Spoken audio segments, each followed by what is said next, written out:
Well. It's about time. We're only, a few weeks late or something like that. Hello everybody, my name is Wavey and today we are reviewing Stalker 2. This game is the next iteration of the Stalker series, last released in 2009 from GSC. It's a horror shooter set in post-apocalyptic Chernobyl, centered around the idea of the zone.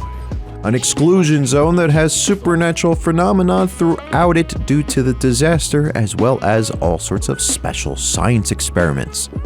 I've played numerous iterations of Stalker, mods on top of mods, and then some, so it is exciting to see this.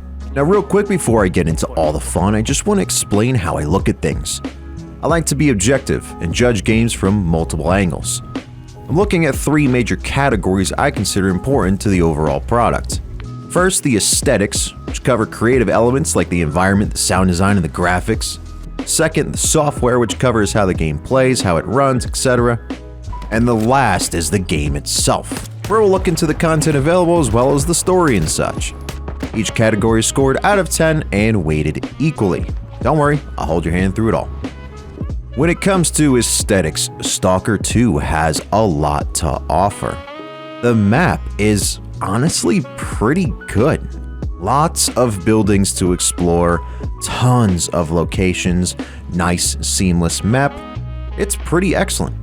They blend the old locations with the new locations very well. And while we could certainly sit and gripe about where everything is, it still works out nicely. Getting to see the old locations renewed in a different time hits nice on the nostalgia factor. But when it comes to Stalker, the horror element is crucial, and no better place has that on lock than the underground levels. I've been pleasantly surprised by the amount, plus the atmosphere, of the underground levels. Some do really hit that eerie, spooky vibe that the old games gave off. The weather effects, while annoying sometimes due to me running around in rain for hours, are outrageous. They do really help bring together the atmosphere of the zone. Overall, the graphics are pretty good. I mean, not outrageous like, Metro Exodus running ray tracing and all that fun stuff, but still pretty decent overall. Animations are all done nicely, textures seem pretty good quality, decent lighting, good screen space reflections. Again, not knocking out of the park here, but overall pretty nice. I do also really like the sound design, like I said with the weather. The soundtrack adds good ambiance, the guns sound excellent, and the mutants. When I look at the overall aesthetics of Stalker 2, it really is super important. The environment, the atmosphere is imperative to a title like this. And I really do think GSC did an excellent job here. So I'm rating this category an 8 out of 10. If you guys have any real experience with the original Stalkers, you probably have specific expectations from this game. But the rest of you, well, I can probably guess what you guys are thinking. I've been fortunate enough to have a pretty reasonable experience out of Stalker 2. I run 2K epic settings at 90 FPS, all pretty good. I do, however, have to utilize all the fancy technologies at this point. While they're interesting, frame generation and all that fun stuff, if a game is built as good as it should be, I should be getting that experience natively. I've had plenty of people with experiences all over the place. Some getting crummy frames, some getting good frames, some having major issues and others not. I've had some specific issues here and there, but nothing that has really put a wrench in my gameplay. Mostly just silly little anomalies. And I brought up the old Stalkers because there isn't a Stalker or Stalker mod that exists that does not crash. It doesn't exist, okay? I have never, in my hundreds of hours playing Stalker for YouTube, ever played one that didn't crash. Except Stalker 2. Improvements, people, improvements. Now, I do have other gripes outside of the relative performance. Control schemes are set up to support consoles, and I don't like it. Not having quick access items on my F1 through F4 has been the bane of my existence. How many times I've used the wrong item or not used the item I wanted, I could not even begin. I'm not going to get too bent about it. Some of it is cool, like having options be both toggle and hold on the keys. But generally, the software component of STALKER 2 has been pretty much what I expected. But I will give them this. GSC has been incredibly diligent in getting things up to speed, making a lot of headway in stability in the recent patches and updates. All in all, I'm scoring the software category a reasonable 6 out of 10. Now the fun bit. Each category up to this point really does make a difference. An excellent game means shit if it runs like junk, but the game is still just as important. STALKER 2 is of course a story-driven game, and it starts slow, there's no denying it, which is a bit of a shame honestly. Trying to capture new audiences while having the initial game drag a bit, it's hard to keep them gripped. It starts out, go here, find this device, turn this thing off, turn that thing on. Really nothing that exciting and doesn't bring anything into the actual picture. Once into the middle game, things start happening all over the place. You start meeting all these different people, the zone starts changing, and the pieces start to come together.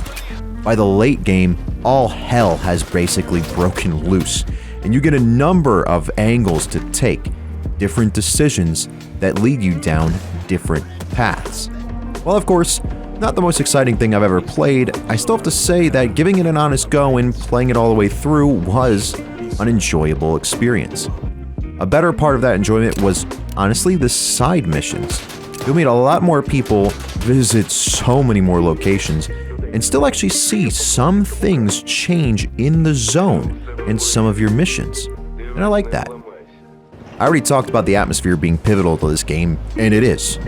The design they put forth for the mutants, for the anomalies, all is really good. Although it definitely would have been nice to see maybe some new mutants. We got new anomalies, not new mutants. The sheer content, though, is great. There's so much to see, so much to do. And with how nice the map and environment is, it's interesting. I found myself just happily wandering around the zone, which is very unusual for me. Typically, I'm full speed ahead, not taking my time anywhere. Now, STALKER is also, of course, a first-person shooter, and I really do like the gunfighting. The guns have good recoil effects, they sound excellent, and having on-the-fly attachments is pretty neat. But the combat, I honestly have a tough time liking. Enemy stalkers are so aimbotty, it doesn't take any time at all for you to be locked on, and when you are, every friggin' bullet out of the gun is hitting you. Now this is coupled with the old school STALKER damage scaling, meaning headshots are necessary, especially on heavily armored enemies. So while you're trying to get that second and third headshot, these guys are lasering you, throwing your aim all over the damn place. I just wish things were balanced a little differently because this crap frustrated me a bit more than it probably should have. Mutants on day one were unreal strong. They fixed that quick because it was actually broken. Now only the big mutants are broken strong. Stealth is a complete miss. STALKER wasn't always huge on stealth, but they do actually make you use it in this game. I mean, they don't make you, it's not required, but it is heavily suggested in some missions, and it is just completely spotty. There's no getting around it. Now let's talk about the biggest issue of the title, the lack of a life. In original STALKER titles, the zone felt alive. Squads would move from base to base, location to location. They'd be places, they'd hang out. Sometimes you went one place, there'd be specific people, then you come back and it's different people. Even mutant squads would roam around. This was a life. In STALKER 2, we launched with nothing close to this. They'd spawn squads basically on top of you, and it felt really jarring. Walking through a location that was completely empty, then getting shot in the back from a random squad that just happened to appear here. They recently put out an update that pushed in an iteration of a life. Squads existing in places before you get there, moving around, doing things. It's immensely better than day one, but why it wasn't there on release, I don't know. I wasn't really sure where I wanted to score this category, but I think I'm going to land on the 7 out of 10. Stalker 2 was fun. I can't deny it, I had good fun. But there's so much more this game can give. I feel like they could have done more, but they decided to stick with the roots, barring a few pieces here and there. Hey, like, it's still plenty good, but isn't going to change the landscape of anything. Rounding up the score here, folks, it's an easy one to do the math on. I'm scoring Stalker 2, a nice 7 out of 10. I really did like the game. It has a good environment, great atmosphere, and it is fun. But there's things missing, and things I just wish were different.